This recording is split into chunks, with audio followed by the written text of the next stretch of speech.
Une femme zimbabwéenne enceinte a été renvoyée de l'hôpital en Afrique du Sud. C'est une vidéo récente, bouleversante, choquante. Une femme enceinte, très enceinte, reçoit la pression venant des femmes sud-africaines qui lui mettent la pression en disant « Qu'est-ce que tu fais ici? Rentre chez vous, on va te faire soigner chez vous à la maison. » On va essayer de voir un peu pour comprendre qu'est-ce qui se passe réellement. Sont-elles xénophobes en faisant cela à l'égard d'une autre femme africaine? Ou ont-elles raison? Y a-t-il exhaustion, fatigue, ras-le-bol? On va savoir tout de suite. On y va. Pourquoi as-tu fui? Sœur, quand on l'emmenait aux toilettes, pourquoi? Même maintenant, elle s'est encore enfuie. Ok. Pourquoi tu as fui? Quand nous sommes partis te regarder dans les toilettes, pourquoi tu as fui? Qu'est-ce qui s'est passé? Elle a dit « J'arrive, je vais aux toilettes. » Asa, elle est partie. Maintenant, pouvons-nous avoir nos médicaments? Toi? Ok. Elle avait certainement... Je sais que vous suivez ça en français. Ça a été fait en anglais. Ok. On a mis ça en français pour vous.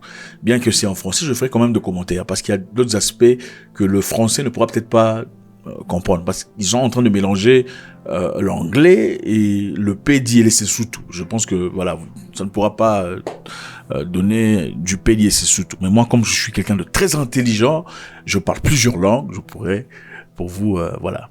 Ce qu'elle essaie de dire, c'est quoi? On t'a vu vers les toilettes. Tu disais que tu voulais faire usage des toilettes. Comment tu as disparu soudain? On y va. On joue? Pouvons-nous avoir nos affaires? Médicaments? On a fait quoi? Est-ce que tu es en train de payer pour les médicaments que tu prends? Ou bien c'est gratos? Il n'y a aucune raison qu'ils ne te donnent pas. Qu'est-ce que tu fais là-dedans? Ils t'ont encore aidé. Pas de bout naturel. Qu'est-ce que tu faisais à l'intérieur? La pression ici, c'est pourquoi? C'est parce qu'on essaie d'établir si elle est en train de recevoir les soins gratos. Les Sud-Africaines ne veulent plus que les étrangers reçoivent des soins dans des établissements publics. On essaie d'investiguer pour voir si elle était là pour effectivement avoir des soins gratos. Suivant. Tu as eu des prises de sang, pourquoi les as-tu faites? Parce que depuis que tu es parti... Ok, on t'a aidé. Hein? On t'a aidé, n'est-ce pas? On a tiré le sang, on a pris des flocons de sang, n'est-ce pas? Tu n'as reçu aucun médicament, pas d'acide folique, rien. Et alors? Combien coûte la prise de sang, s'il vous plaît? Tu peux payer? Combien? Tu sais combien? Vas-y, juste. Donc, il n'y a aucune aide, il n'y a pas de médicaments qu'on t'a donné. Hein? Tu n'as pas reçu des médicaments ici du tout. Et puis, une autre femme qui va s'en suivre lui disant « Combien est-ce que tu as payé pour le test de sang? Dis-nous, si tu n'as rien reçu gratos. » Non, ils ont aussi fait une prise de sang. Et certaines des questions. 37. Non, la prise de sang. Tu as payé combien pour le test de sang? C'est comme ça une façon de tester pour voir si elle a vraiment payé. C'est 32. Et certaines des questions, d'accord, tu sais combien pour les prises de sang, plus que de faire quelque chose. En fait, pour la prise de sang, il y a un total de 32. Et cela ne concerne... Elle est en train de rire. On dit, mais on te demande le prix du test de sang et tu es en train de réfléchir. Elle commence à se moquer. Donc tu ne connais même pas le prix que tu as payé. C'est une façon de dire, on sait que tu n'as pas payé. C'était gratos. Pas seulement la prise de sang elle-même, mais aussi toutes les questions qui sont posées autour de ce processus. Tu sais, parfois on te demande plusieurs fois combien il y a de prises de... Dans notre pays, tu sais, on paye ça au Zimbabwe, on paye le gouvernement sud-africain pour ta santé. Il a dit. Okay. Elle a donné un chiffre qui n'est pas correct. On lui a dit, le test de sang ici, ça coûte très cher, beaucoup plus que ce que tu es en train de raconter là. Plusieurs fois, combien il y a de prises de... Dans notre pays, tu sais, on paye ça au Zimbabwe, on paye le gouvernement sud-africain pour ta santé. Il a dit. Sud-africain. Tu viens dans notre pays pour faire les tests de sang gratos, dans notre pays. Tu sais qu'on paye le taxe ici. Au Zimbabwe, est-ce que le Zimbabwe est en train de payer le gouvernement sud-africain pour que tu reçoives le soin? Pour ta santé. Il a dit. Sud-africain par association, genre. Je pense que le système judiciaire ne va pas changer. Soin. Ok, ça ne fonctionne pas comme ça. Entre les hommes et les femmes, entre frères et sœurs, ça ne fonctionne pas comme ça. On ne peut pas tolérer ces genres d'histoires. Tu sais ce qui se passe? Allez régler votre problème avec le Mnangagwa. Allez au Zimbabwe. Je ne veux plus. Alors, est-ce que tu peux rentrer chez vous dans votre pays pour arranger vos problèmes avec votre président? Vous pouvez rentrer chez vous, dans votre pays pour arranger vos histoires. Si tu veux bien, commence dès maintenant à prendre, tranquillement, toutes les dispositions nécessaires. Commence à faire des arrangements pour la naissance qui arrive. Quoi dire ceci? Maintenant, aujourd'hui, Écoute. quand tu rentreras chez toi, commence à organiser où tu vas trouver ce bébé. Où vas-tu accoucher ce bébé? Parce qu'ici, tu ne viendras pas. Par Soria West, tu ne viendras pas. Nous non plus, nous ne voulons plus. Commence Donc à là, organiser ouais. où tu vas accoucher l'enfant. Parce qu'ici, nous n'en voulons pas.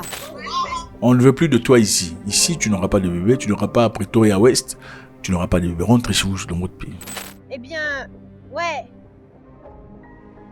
Tu peux aller chez Ramaphosa, il t'aidera à accoucher l'enfant. Il faut aller chez Ramaphosa, le président, c'est lui qui vous fait venir ici. Il faut aller chez lui pour faire, votre bébé là-bas chez lui. Ouais. Même Julia Smiley, tu vois, mec, elle aussi, franchement. Vous pouvez aller chez Julius Malema, aller lui donner un bébé là-bas chez Malema. Mauvaise personne. Tu n'es pas enceinte? Tu n'utilises pas nos infrastructures gratuitement? Tu n'utilises pas nos infrastructures. Tu es en train de faire usage de nos institutions, en train de faire usage de nos hôpitaux. C'est inacceptable. Qu'est-ce qui ne va pas ici? Parce que tu utilises nos infrastructures. Tu utilises nos... Tu es venu avec un sac pour accoucher. Tu utilises nos infrastructures. Donc, nous ne parlons pas à la mauvaise personne. Nous parlons à la bonne personne. Tu es venu ici pour accoucher. Je ne veux plus de toi. Nous ne voulons plus de toi ici. C'est toi la personne dont on parle. Tu viens ici avec un sac pour accoucher. Ce n'est pas acceptable. Oui. Alors tu ne peux pas dire qu'on parle à la mauvaise personne. C'est toi. Il faut rentrer chez vous. C'est vous qui créez des problèmes chez nous. C'est à cause de vous. Il n'y a rien. Tu n'es pas sud-africaine. Tu n'es pas sud-africaine. Tu n'es pas une Sud-Africaine. Oui, Tu n'es pas sud-africaine. Surtout que vous tuez en particulier nos frères. vos frères nous tuent. Meurtre. Tant que tu n'es pas une Sud-Africaine, tu ne peux pas venir ici te faire soigner. Et aussi, par-dessus le marché, ce sont vos frères qui font des crimes ici chez nous. Tu mourras pour les Zimbabwéens. Pour les Zimbabwéens qui nous tuent. Je suis zimbabwéenne. Pourquoi vous dites que moi j'ai tué vos frères? Moi, je n'ai pas tué qui que ce soit. D'où viens-tu exactement, s'il te plaît? Je voudrais savoir. D'où viens-tu? Tu es d'où? Tu viens de quel pays? Viens-tu? Oui, du Zimbabwe. Je suis zimbabwéenne. J'ai chargé d'émotions, je comprends. Ce qui se passe, c'est bouillant, n'est-ce pas? Voir une femme enceinte, comme ça, mise sous pression. Vous savez, autant il peut y avoir raison quand vous avez raison, évidemment. Il y a quand même des façons de procéder. Et surtout quand vous faites face à une femme lourdement enceinte comme ça, ce n'est pas tout à fait génial de la stresser au point où vous lui criez dessus. Vous pouvez lui dire, madame, désolé, ne venez plus. Sans dire, pourquoi tu fais ça? Tu as fait quoi? Tes frères ont tué nos enfants. Ça, c'était pas nécessaire. Mais je pense qu'il est important de regarder le sens de l'histoire. Il faut toujours voir des deux côtés. Il faut pas toujours regarder un seul côté et juger pour dire, bon, voilà, ils sont méchants. Je pense qu'il faut comprendre le contexte, le concept au moins, de ce qui se passe en Afrique du Sud. En effet, en Afrique du Sud, la raison pour laquelle vous posez certainement la question de savoir pourquoi les Zimbabwéens vont en Afrique du Sud pour aller se faire soigner, c'est clairement parce que le système au Zimbabwe ne fonctionne plus. On va essayer de voir. Pour ne pas donner mon opinion à moi, je veux lire ce qui est écrit sur Internet. Ok? Je n'ai pas envie de donner mon opinion. Comme ça, vous en tirez vos propres conclusions. Pour être neutre. Les Zimbabwéens ont recours aux hôpitaux publics sud-africains en raison de l'effondrement du système de santé zimbabwéen, qui souffre de pénurie de médecins, d'un sous-financement chronique et d'un manque de médicaments et d'équipements. Mais la constitution sud-africaine garantit l'accès aux soins de santé de base pour tous, y compris les migrants, les réfugiés, les demandeurs d'asile, attirant de nombreux Zimbabwéens, notamment pour les soins d'urgence, les accouchements et les traitements des maladies comme le VIH. Donc, le système au Zimbabwe est par terre. Par terre. On va parler de l'histoire tout de suite là. Mais l'Afrique du Sud permet à tout le monde, y compris les migrants et les immigrants, les illégaux, de se faire soigner dans leurs hôpitaux gratos. C'est écrit dans la Constitution. Donc c'est légal, ce n'est pas illégal. Mais les Sud-Africains en ont marre, on va en arriver. Pour comprendre le contexte, il faut comprendre d'abord au Zimbabwe. Au Zimbabwe, les choses ne marchent pas. Pourquoi? Parce que Robert Mugabe avait décidé de demander aux Blancs de quitter. Ok? Quitter nos territoires, nous avons besoin de nos terres. Ils occupent la terre illégalement. Ils ont saisi la terre à notre peuple et donc le processus de réforme, la réforme agraire, impliquait leur obligation de restituer la terre. Nous nous sommes mis d'accord là-dessus avec les Britanniques, d'ailleurs. Les Blancs sont partis, mais en partant, il y a eu des sanctions contre le Zimbabwe. Les États-Unis, la Grande-Bretagne, l'Union européenne ont sanctionné le Zimbabwe au point où le Zimbabwe a quasiment été agenouillé. Et tous les Blancs sont partis en Afrique du Sud où ils ont été recrutés, embrassés par leurs frères blancs qui les ont donné des terres pour continuer à travailler. Aujourd'hui, la grande majorité de ces Blancs zimbabwéens, autrefois, vivent en Afrique du Sud et travaillent normalement. Certains sont partis en Zambie. Mais après le collapse du pays, les Zimbabwéens ont commencé à traverser la frontière pour aller en Afrique du Sud parce que la vie était complètement impraticable, invivable au Zimbabwe. C'était difficile. En quête de boulot, de meilleure vie et tout le bazar. Maintenant, le système médical au Zimbabwe est par terre. Tout ce qu'il y a comme médecin et personnel médical ont décidé de quitter le pays pour aller chercher des opportunités ailleurs. Enfin, tu ne vas pas à l'école faire des longues études pour finalement rester à la maison souffrir. Voilà.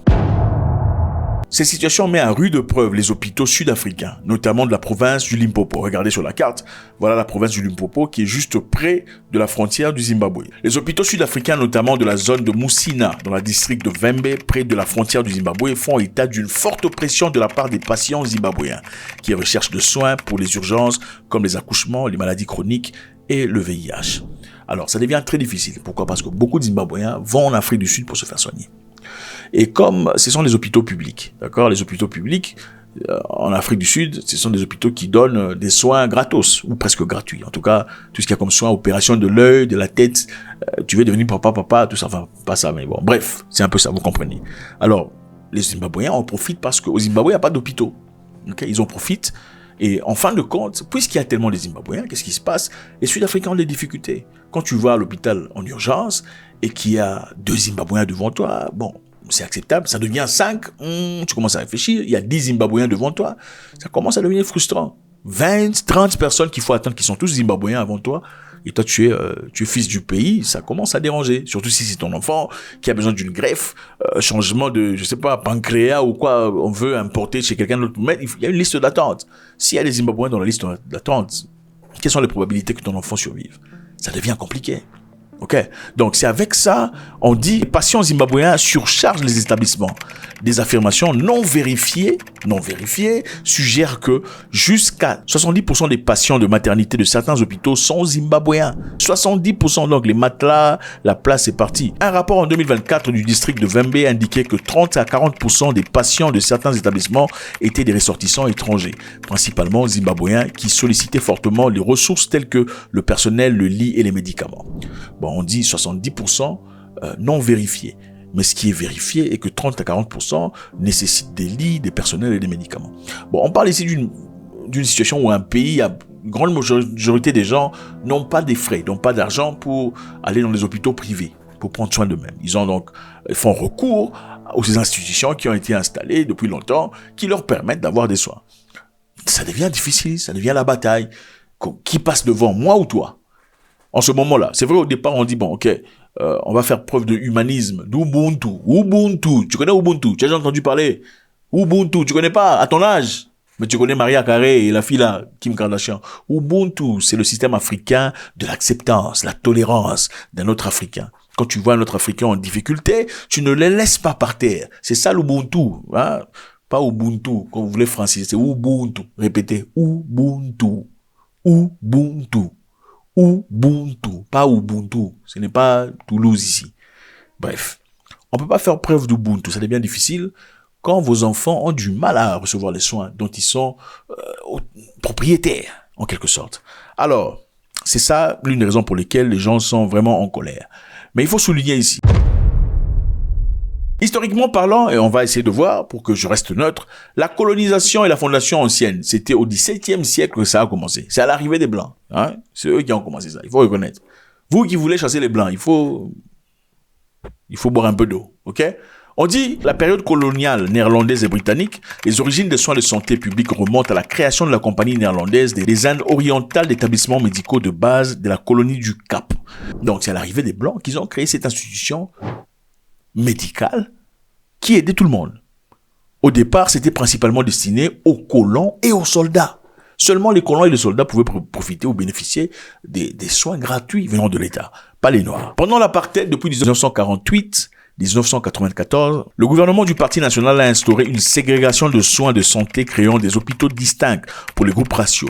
Les hôpitaux publics destinés aux Sud-Africains noirs, comme le grand hôpital Baragona, pour ceux qui sont déjà partis en Afrique du Sud, ils savent que c'est Baragona, la plupart des médecins qui veulent s'entraîner sur comment prendre soin des gens avec des plaies bizarres, hein, des gens qu'on a coupés à la machette, c'est là-bas qu'on va. Donc, beaucoup de médecins africains vont là-bas pour s'entraîner. Bon, ça diminue parce que l'Afrique du Sud a maintenant ses propres docteurs noirs, mais c'était comme ça dans le passé. Après, c'est là, qu'est-ce qui s'est passé? Après la sortie de Mandela, en 94, je pense qu'il est important, la partie scientifique, il faut jamais seulement se lancer dans les émotions. Le gouvernement de l'ANC, sous la direction de Nelson Mandela, a restructuré le système de santé afin de garantir un accès équitable. La Constitution de 1996, notamment son article 27, a garanti le droit de soins de santé pour tous, y compris les migrants, façonnant ainsi le système hospitalier public moderne. Donc, il faut d'abord respecter ces blancs-là qui ont commencé ça. Parce que sans eux, vous n'auriez pas ce système. Clair, ok? Alors, les Sud-Africains disent les Zimbabwéens ont chassé leurs blancs. Vous avez chassé les blancs là-bas chez vous pour les suivre encore chez nous. Pourquoi vous avez fait ça? C'est vrai que beaucoup de Zimbabwéens regrettent d'avoir voulu retirer les terres des Blancs. Ils sont crombés en Afrique du Sud et grandir une politique qui a réussi pour eux. Maintenant, je répète ici que la Constitution sud-africaine autorise le soin, garantit le soin aux migrants, même les illégaux, les soins de base. Mais malheureusement, quand vous êtes confronté à une situation où la population locale elle-même a besoin de soins, il n'y a pas assez de boulot, il n'y a pas assez d'opportunités pour les gens pour pouvoir être à mesure d'aller se faire soigner dans les hôpitaux privé, ça devient compliqué.